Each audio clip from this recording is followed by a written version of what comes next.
Hello everyone and welcome to another episode of the Gaming Aroma podcast.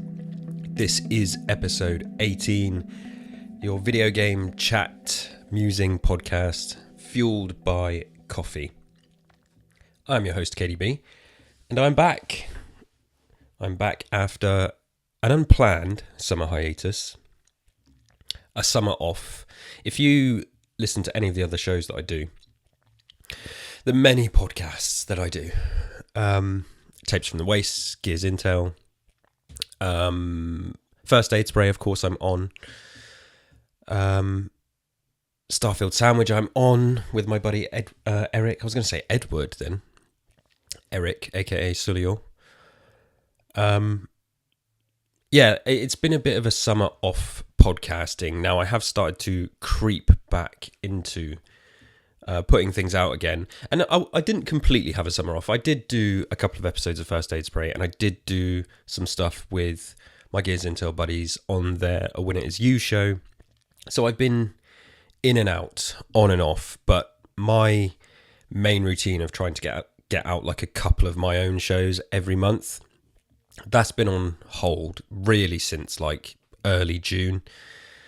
Just because, as I've previously mentioned, stuff going on in real life. And also, it was my first summer holiday where my kid, so he started school last year. So this year we had the summer holidays where, as I've mentioned, I think I've talked about this on the show before, your kid is off school for 6 weeks. I think even a couple of days more than 6 weeks. And between yourself as the parents, the two parents, and I don't know how people as a single parent manage this, you have to juggle work and entertaining the kid. So summer was just between, some sort of family stuff going on, and then actually having to have a life and look after my child, and go to work, content creation, podcasting, had to take a bit of a backseat. But I've really, really missed doing Gaming Aroma. And, there was a couple of weekends where I was like, I think I can get back on it this weekend and do it. But to be honest with you, with all the shit going on, head wasn't in the right space. So I thought there's no point me doing it if I don't really feel like I can. So, and this is supposed to be a completely chill, relax podcast where I just vent and talk kind of aimlessly, which sounds easy, but sometimes you just have days where you think, okay, maybe I've got some free time to do a podcast, but I would much rather just do nothing or, spend time with my kid or play some games or something. So yeah, I'm doing that. So I hope everyone's had a good summer. Classic British fashion. It is pissing down today, which is fine. I'm ready for the cold weather. I'm sick of the heat. It is still really warm. It was like 23 degrees again yesterday and sunny, even though we are now in late September. And I'm ready for the cold. I'm ready for the autumn. I want hoodie weather.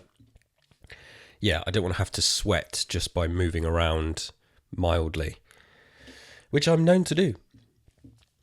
But yeah, I hope everybody's okay. I hope you've had a good summer. I am back today to talk some video games. I'm not going to, obviously a lot has happened over the summer, and I thought, shall I just come back and do an episode where I recap all the hot topics from the past few months? But I was like, that takes way too much effort and way too much work. So instead, I'm just going to focus on some of the hot topics of the past week and talk about my gameplay, because I have been playing loads of video games, which is good. Ow. I just gulped my coffee in the way where I wasn't prepared for actually how hot it was. So I burnt my throat and nearly choked to death. But yeah, I was going to say coffee today is just standard Nescafe Gold, infused with hazelnut flavouring. The skinny flavour. Anybody got those skinny syrups? I love them. All the sweetness of sweet coffees without the calories, apparently. So that's good. So yes, hazelnut coffee on this fine Sunday morning. But video games, video game news. I've got a couple of bullet points here on my phone of stuff that's been gestating and percolating in my mind. It's been a big week for PlayStation as the PS5 Pro 30th Anniversary / Toxic Nostalgia Edition was revealed.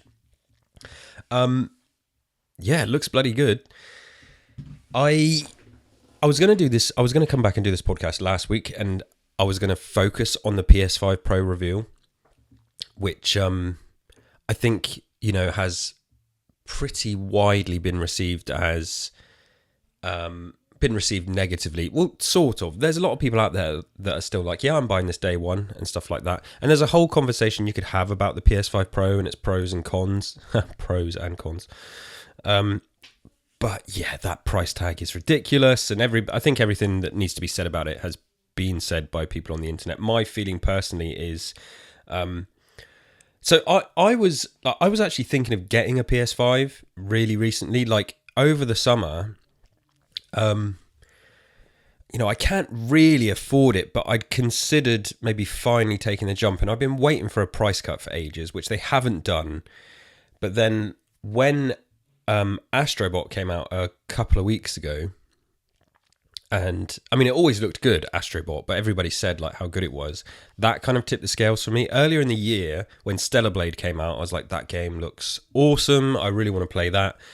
And this is like finally on top of the PlayStation exclusives, which generally haven't really been the types of games that are what I like about gaming. They look great. These games like I completely blanked on the name then. God of War, Horizon, The Last of Us Part 2. Oh, that's a PS4 game. I mean, yeah, like just thinking about PS5. So, I mean, is God of War Ragnarok? That's PS5, isn't it? Yeah. Spider-Man 2, that's PS5. So that's like two big exclusives they've had this entire generation. They launched with Ratchet and Clank, which looked pretty cool. But yeah, the PlayStation exclusive, the first party exclusives are few and far between. And I've always thought, yeah, they're good, but they're not enticing me enough to actually want to buy the console. But what Sony have been doing is getting loads of third and second party exclusives and console exclusives, which have slowly made the thing more enticing to me. And because I don't have a PC, I can't like wait for Stellar Blade to come to PC, or Death Stranding or 2 and Ghosts of Tsushima and all this to come to PC. So over the past few years, enough games have started to build up where I'm like, okay, maybe I can justify this to myself. However, the issue is, buying a PS5 is, 450 quid anyway. And if I want to play any of those games, I'm looking at 60, 70 quid a pop. And it's like, unless you can find something on sale. So getting a PS5 is no joke in terms of money. So that's why I don't have one. But, I was thinking, can I justify the investment? So I was really, really tempted to get one, but the price of stuff keeps going up. And then they launched this PS5 Pro, which, there's part of me that I love the decent hardware. That's why I picked up the Series X instead of the Series S. To a point, I love my fidelity and my frame rates and stuff. It's very situational. It depends game to game and what I'm playing and stuff like this. I'm not obsessed with games being 60 frames and stuff. But my long and short thoughts on the PS5 Pro was what they showed off does not justify the price. I'm sure the console itself is worth the money in terms of the hardware, but me, even as an enthusiast for this sort of stuff, I wouldn't pay that. Because, as I said, you got to pay your £700, £800 if you want a disc drive, and then you've got to buy the games as well. So you want a nice starter bundle of you want an entry point of a PS5. The Pro, you're pushing £1,000 really with to throw in a few games in there. So the PS5 Pro is off the cards for me. I'm sure people will buy it. I think Sony are. I mean, lots of people. I've said this for a long, long time, and I've seen. I know I'm not saying that. Oh, I said this first, but I have said this for years that Sony were going an Apple route, and that's clearly what they're doing. And now more and more people are sort of come around to that idea, and I see it repeated a lot. They are doing, and that's fine. They make very high quality stuff. Do I personally feel it's worth the money? No. Do I think iPhones are great? Yeah, they are really nice phones. Do I think they're worth the money? No, I don't think they are.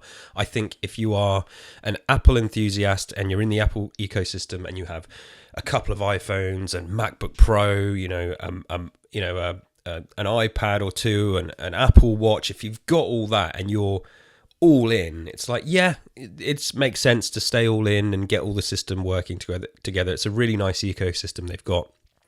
I'm not a fan of the walled garden that Apple have, and I'm not a fan of the walled garden that Sony is kind of creating, to be honest. So I prefer the more openness of, Android devices, Samsung phones, Xbox and Microsoft and Windows and stuff like that. And I say this as somebody who uses, like, my personal phone is Android, my work phone is an iPhone, my work phone is a laptop. I prefer to do my personal stuff on, not an Apple laptop if I can. If I had like 10 grand in my pocket now to blow on some tech, I would buy a beefed up PC. I'm not going to buy another Apple computer and a iPad and all that. I just wouldn't. I'd get a beefed up PC, a Surface Pro, and that's what they're called, right? The Microsoft tablets or Android tablets. But yeah, my point is, looks great, the console. I'm sure it's worth every penny, to a point with probably a very small markup. We know that consoles aren't being subsidized anymore, so Sony are making a bit of money on it. And fair play to them, because people will buy it. I just think, as a reveal, it was terrible. I mean, why didn't they show a new game with it? Where's the Bloodborne 60 frames per second that would have convinced people? If they'd have launched that PS5 Pro and said, oh, by the way, backwards compatible 1, 2, 3, 4, every single PlayStation generation out the box, I'd be like, okay, maybe I'm spending £700 on a PS5 Pro. Because that would be fantastic. But that's not what's happening. They are... they're moving into their lane and trying to get as much money as they can for what they feel is a very high quality product. Did it show off enough to make me want to take the jump? No. If you're already a PlayStation ecosystem person, maybe you are interested, and I can see why you would be, but I don't think it's worth the money. I thought the reveal was really bad. And then, as I said, as I opened this topic with, 30th anniversary. Then they went and fucking did it. God damn you, Sony. Yeah, the Toxic Nostalgia limited edition. Jesus Christ. I mean, so my feeling is, would I pay for this myself? I mean, it almost tipped me over the edge. It almost did. Because it is really, really sexy, that console. I mean, the box, putting it in the original style box and stuff like that. This is just, they know that people are going to pay it. It looks really good. Like, I can't lie. It looks beautiful. That PS5 Pro limited edition 30th anniversary, because they've done it for everything, right? The normal console, the Pro, the controllers, the Portal as well.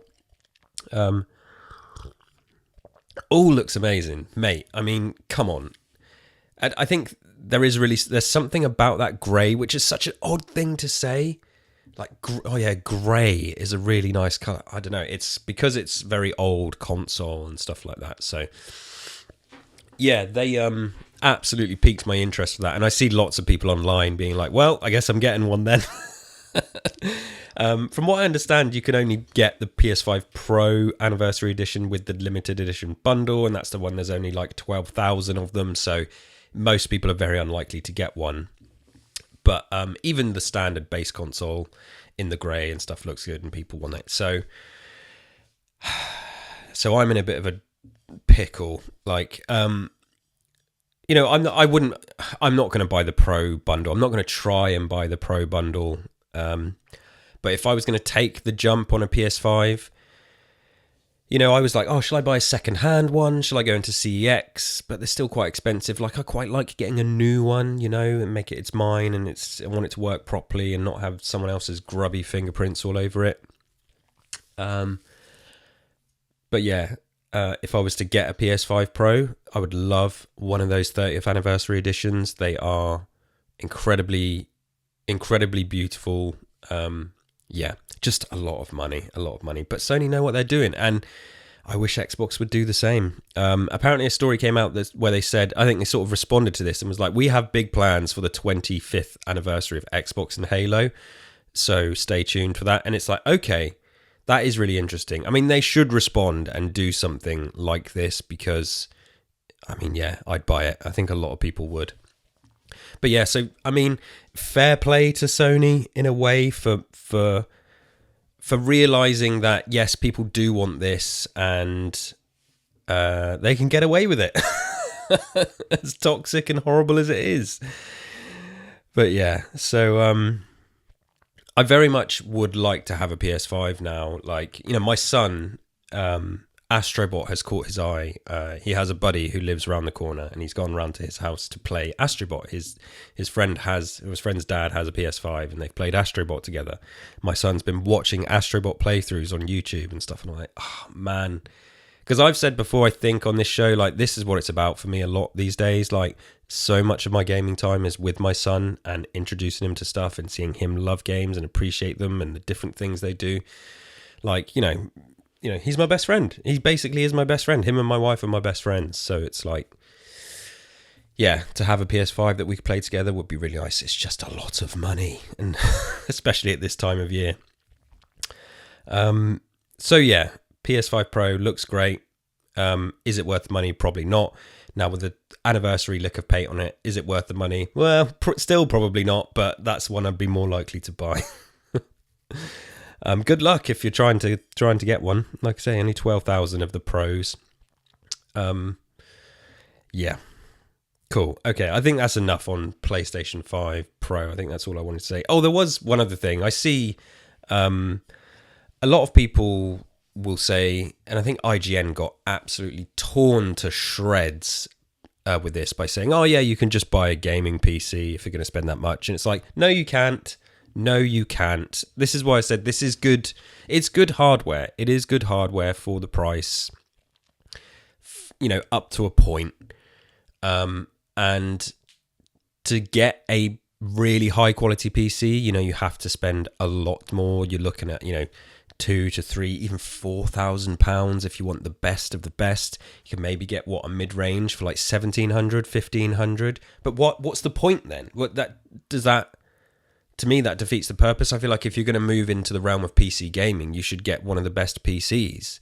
I know there's options, but to me, the whole selling point of a PC ecosystem, a piece of gaming on PC, is you can play the best versions of them, the highest fidelity, highest frame rate, and all. That's the point, right? Otherwise, you just may as well get a console, because you've got to otherwise make sacrifices on your games and play them at lower res, and it's just, well, just get a console then that's even cheaper than your mid-range PC, but performs better, comes without the hassle of setup.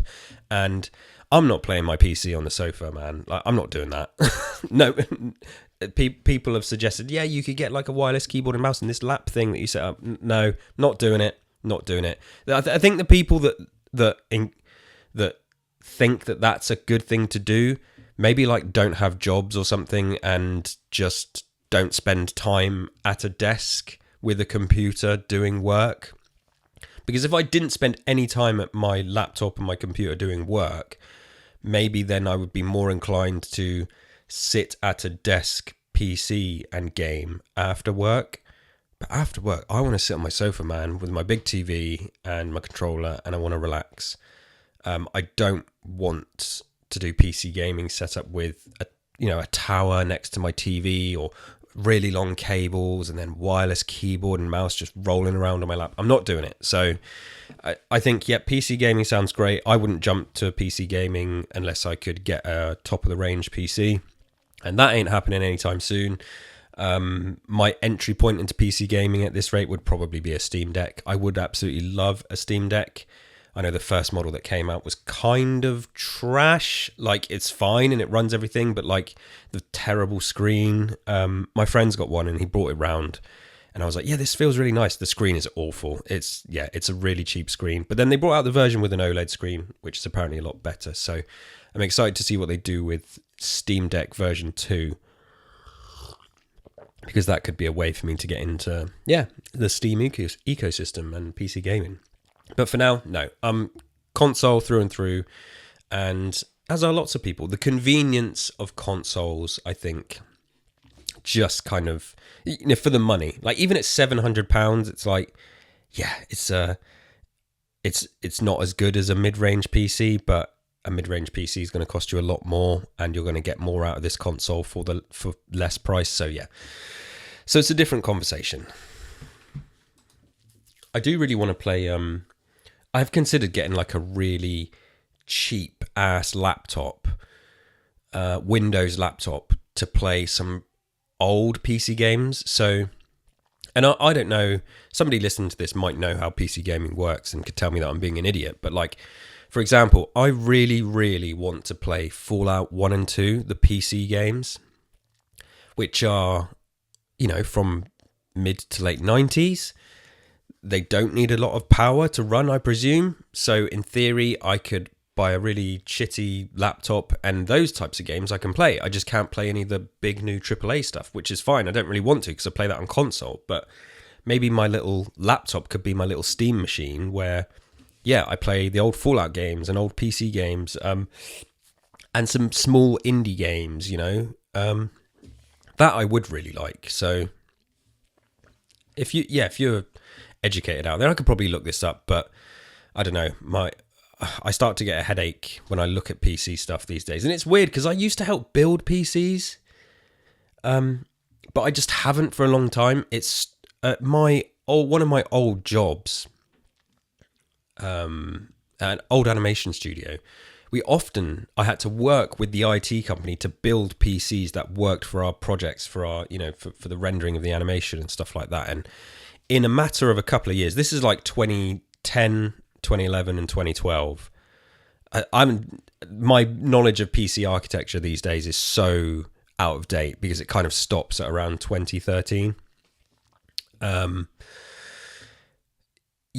got very in deep with the IT company in terms of what parts do what, how to put them together, what we needed to do what, and all that. Yeah, and I had like a crash course in PC building, and I helped build render farms and workstations, and I was really getting into it. And then I just kind of moved away from that. So, but trying to look at it these days, it just gives me a headache. This is my point. Like, I want the convenience of a console. I get a headache looking at all this stuff, and I've had PC gamers tell me, no, it's really easy. You just go this, then just go to here, and they do this, and I'm like, you've already lost me. I don't want three easy steps. I want one easy step. I want to buy the box that does it, and that's it. But yes, what else did I want to chat about? Concord apparently cost $400 million. That was wild. That whole thing that happened while I wasn't doing the podcasts. Sony released their big new AAA hero shooter that, from the moment it was revealed, everyone said was doomed to fail. New details have come from Colin Moriarty on the Sacred Symbols podcast, where he said he spoke to somebody who worked on Concord. He said he verified the source, and information he got was that the game cost more, closer to 400 million. And this because apparently once 200 million had already been spent on it in like 2019, or maybe just after. No, I think I got that date wrong. 2021 or something like that. Sony was so unhappy with it and the game wasn't working, but they still saw potential, that they basically had to fix the game, and it cost another 200 at the end of the day. So that's an insane amount of money, and I do wonder if Concord is a watershed moment for this stuff, but maybe it isn't. Because where Concord fails, games like, Fortnite and Overwatch, etc., continue to flourish. So people are going to keep chasing that dragon. So I don't think this is the end of, live service games and stuff like that. And the the chasing of the live service dragon, as I say. Sorry, my phone is just beeping. Who's this messaging me? Yeah, but 400 million, it's just like, it's an insane amount of money and time to kind of throw down the drain. I don't have too much to say about Concord apart from I thought it looked terrible as well, which I don't get any joy out of saying that. I just think, and I think this comes down to, it just comes down to design. I've seen a lot of people say this as well. It just comes down to art design. It looked awful. It looked like a Marvel ripoff. It looked like it was trying too hard. I'm sure it functioned perfectly fine as a game. Yeah, and that's a big ask for people to jump on and get invested in, saying, like, yes, here's our Marvel ripoff, and to pay money for that game. And yeah, apparently it just, like, I wonder sometimes, like, oh, are people just being mean to this game for the sake of being mean? It's like, no, I think about something like Starfield, where loads of people were mean to it. It's done perfectly well. It's got a very healthy gaming community for a single player game as well. It's just about to have a new update dropped. Loads of people apparently hate Starfield and thought it looked terrible. That game wasn't shut down or switched off or have, causing Microsoft to refund everyone. But Concord did, and I think this was a case of, this wasn't just people being means for mean's sake. This was, no, the majority of the gaming market out there saw this and went, no thanks, we've already got loads of these, this doesn't look interesting, the characters look boring, no, and we're not paying for it. And like, even when it was free, the free beta, apparently nobody played that, so that tells you a lot.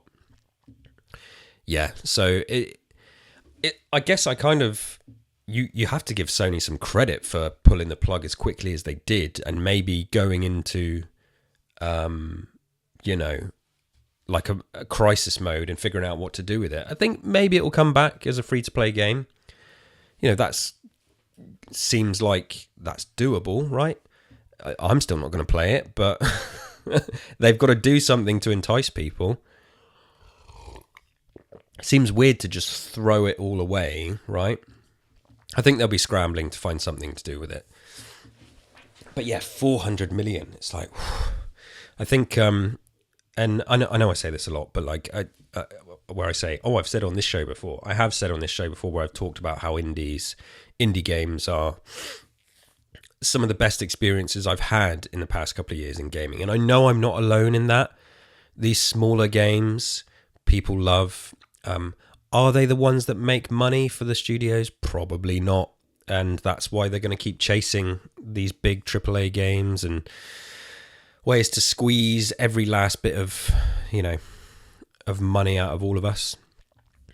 I've got my list, my Spotify for podcasters dashboard open here, so I can see my list of episodes. And episode 8, people are only playing old games. Yeah. And then what was the other one? It was just in front of me, and now I've scrolled past, and it's gone. It was something about indie games being light in dark times. Balatro and Toys for Bob are lights during dark times. That was Toys for Bob spinning out of their ownership from Microsoft, and Balatro being this one-man band indie game that is easily a Game of the Year contender. I did that episode back in March. I started this show in February. Jesus, only 18 episodes. When did I do my last episode? July the 14th. Okay, yeah. I do hope now that going forward, I know I said at the start that why I had to take the summer off and stuff. My hope is, because the routine has started to kind of come back into place, particularly with my kid going to school, I should be doing these every week again. Now, I do still have stuff going on with some family, but my hope is to just do these every week again. When I started, I was like, maybe I'll do this every, bi-weekly, every other week. Maybe it'll be that. I don't know. I'm going to do it as much as possible because I love talking about games. So, and I know I've got a few keen, devoted listeners as well, complaining to me, whinging to me, where's the podcast? Bring it back. Well, it's back now. So, Yeah, be careful what you wish for. What was I talking about? Concord. Yeah, Concord. Yep, Sony shagged that. So it's gone. It's been shut down and it cost $400 million. Absolutely mental. Right, so that's going to do it for headlines. There's a few other things going on, like Nintendo are suing Pocket Pair for the Power World copyright infringement. Not for the Pokemon design rip-offs, but for some game mechanic stuff. It sounds really shady and shifty.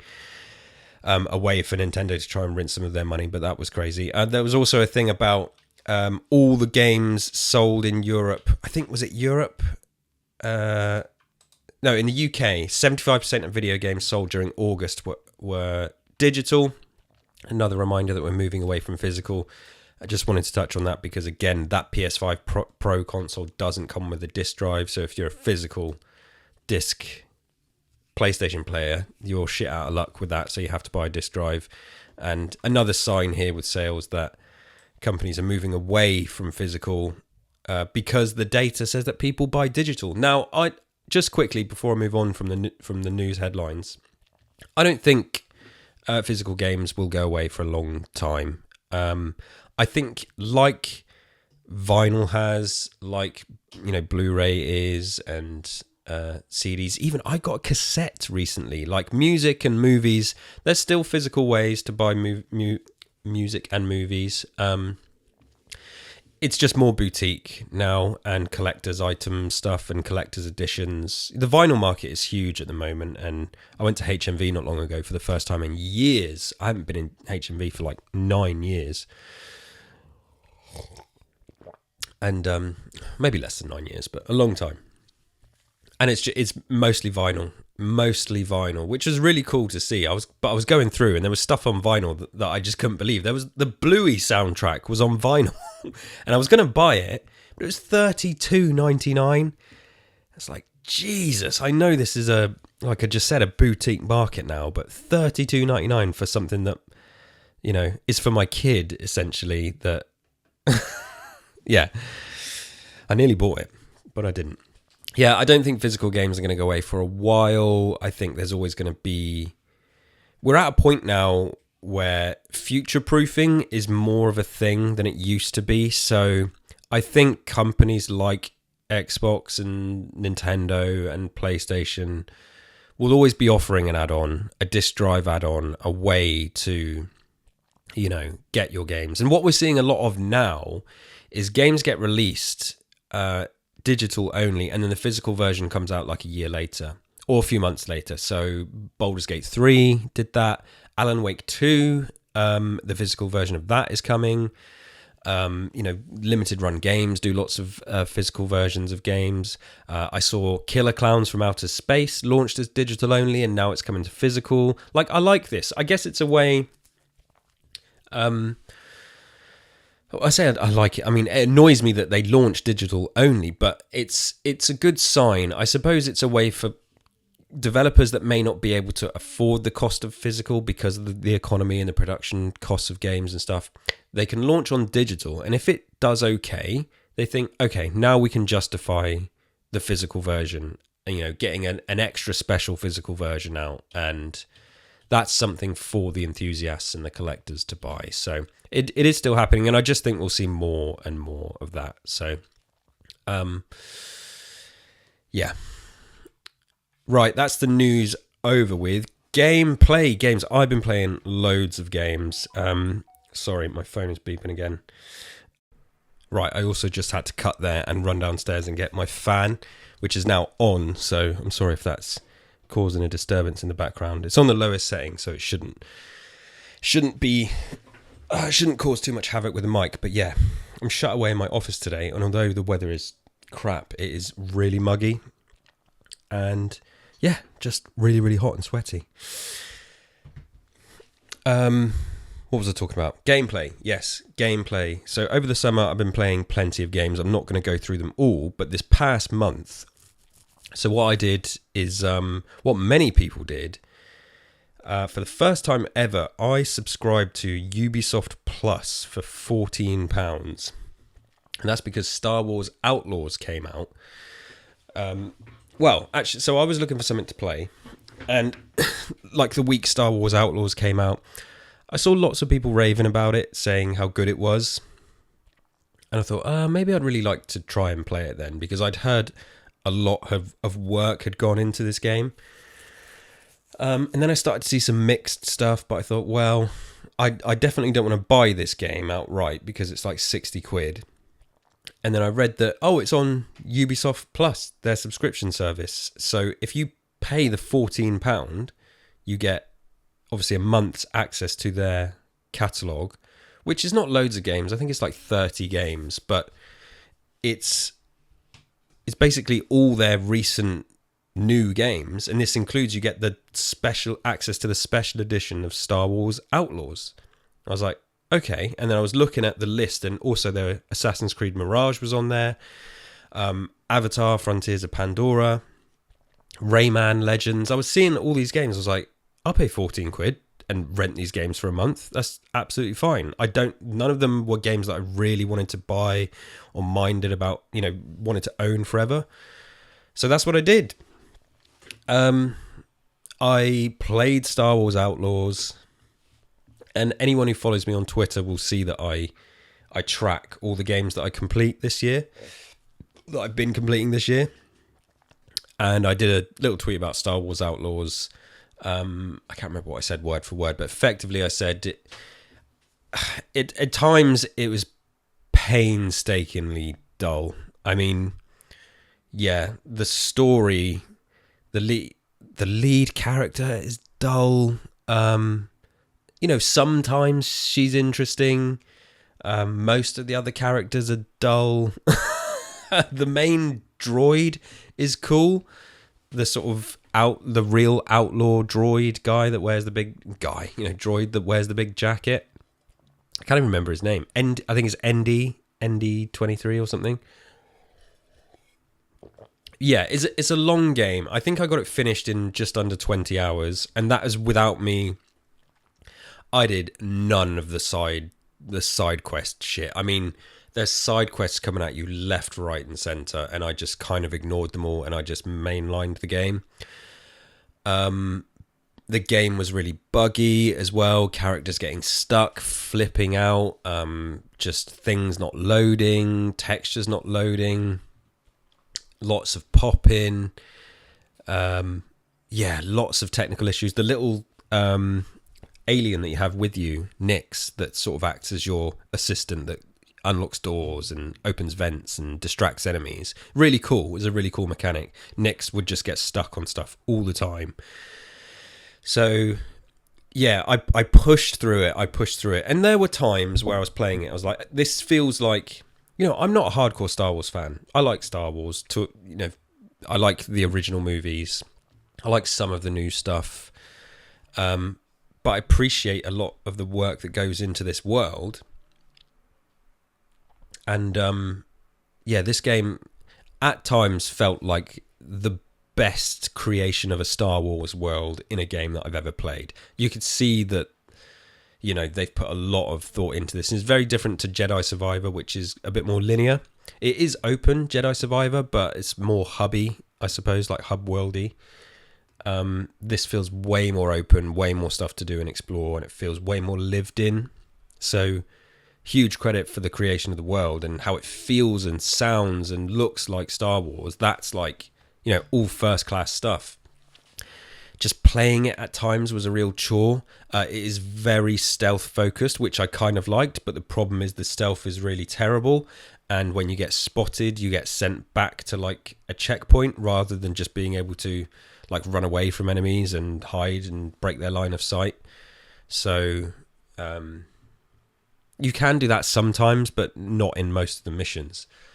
So it was really painstaking to play through, but I persisted. I was like, despite the fact that there's a lot of this game I'm playing that I'm not having a great time with, the world is kind of so cool that I'm going to keep playing it. And, I've paid to rent it, so I'm going to finish it. So Star Wars Outlaws, I mean, yeah, it's like a 6 out of 10, if you like, from me. I don't, rating games I know is very difficult to do and comes with a lot of caveats, but it was fine. If you're a hardcore Star Wars fan, you'll probably absolutely love it, but I saw some weird takes on the game. Like the guy on Twitter from Larian Studios, very AFK. He seems to tweet more than he works, but and I like him. I like him a lot. Sometimes he tweets stuff. I'm like, this guy's an absolute legend, like championing really good stuff for the industry. And then other times he says stuff, I'm just like, what the fuck are you talking about, mate? He said some weird stuff about Xbox in the past as well. He called it the best AAA game that he's played in years. And I just think, I don't know. I read that and it just felt, it's like, okay, it's your opinion. It's your opinion, but this is somebody involved with like very good games, making good games. And it's odd to me that they would play this and say it's the best AAA game they've played in years. And it just felt insincere. And I don't know what he was doing tweeting that. And he's not the only one. I saw other people talking about it in ways that just were, I was like, are we playing the same game here? But this happens. People have different views and stuff. I feel like any general person plays Star Wars Outlaws, unless you're a hardcore Star Wars fan, you're going to get bored pretty quickly. And from just a technical aspect, the bugs are really going to piss a lot of people off. So anyway, but I finished it, and I'm glad I finished it. From one Ubisoft hot mess to another, I then moved on to Avatar: Frontiers of Pandora, which isn't a hot mess. It's a game that I've wanted to try for a while because I'd heard some good things about it and I heard people saying it's being overlooked because of the IP. And this is a game by Massive, right? So they did Outlaws and they also did Frontiers of Pandora. And so I wanted to check it out, and it is good. I just haven't. I played it for about 3 hours, and I put it down because of the IP. Like, there's something really cool about Avatar, like in the world, but not enough. It definitely throws you in the world. It gets you involved with the flora and fauna, and it's open world. It's some survival aspects to it as well. Crafting, some RPG light stuff. There is a lot to do, and I think actually I would have preferred a more sort of, action heavy one that's focused on and more linear and just taking me through level to level in the Avatar world. Maybe like more platforming and stuff like that. So it's a very ambitious game, clearly very well made, but I put it down because I was like, I don't want to spend 60 hours in this world. I just wanted some Avatar fun, if you like. But if you're a hardcore Avatar fan, yeah, you're really going to like it because it is unbelievable, the effort they've put into it. And it looks really good, like visually stunning, and definitely fewer bugs than Star Wars Outlaws. So I moved on quickly from that, and then I mentioned it earlier as well, Assassin's Creed Mirage, which is a game I've been waiting to play. I'd heard it harkens back to the earlier Assassin's Creed, slightly more linear, assassinating your targets in a specific secluded area, all this kind of stuff. And it does. It felt like, in a weird way, it felt like I was playing a remake of Assassin's Creed 1. And that was really cool. I had a great time with Assassin's Creed Mirage. It's not perfect. I still think even though it's not 100-hour Valhalla, I still think the campaign was a little bit over long. Finished it in 16 hours.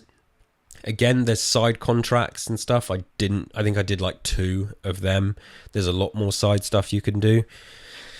But I focused on the main game, and the last kind of 2-3 hours I really checked out of the story, and I even started to skip some cutscenes and stuff because I was just kind of done with it.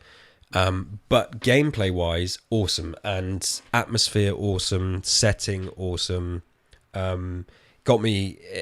Whenever I play an Assassin's Creed game that I like, it ignites that interest in the history of the period that it's set, and I'll often find myself reading about it when I'm not playing the game and stuff, seeing how accurate it is and what they've left out. And yeah, so that I quite like. And there's a lot of history stuff in there if you're into that kind of thing. Good stealth gameplay as opposed to Outlaws is terrible stealth gameplay. Yeah, I really liked Mirage and played it start to finish every day, I think, for like the past week. Maybe missed a couple of days. So I was playing it for slightly longer than a week. Anyway, that's not really relevant. But yeah, so I've been getting my money's worth out of Ubisoft Plus. I was playing some Rayman Legends as well last night for a little bit, which I'm probably going to play some more of.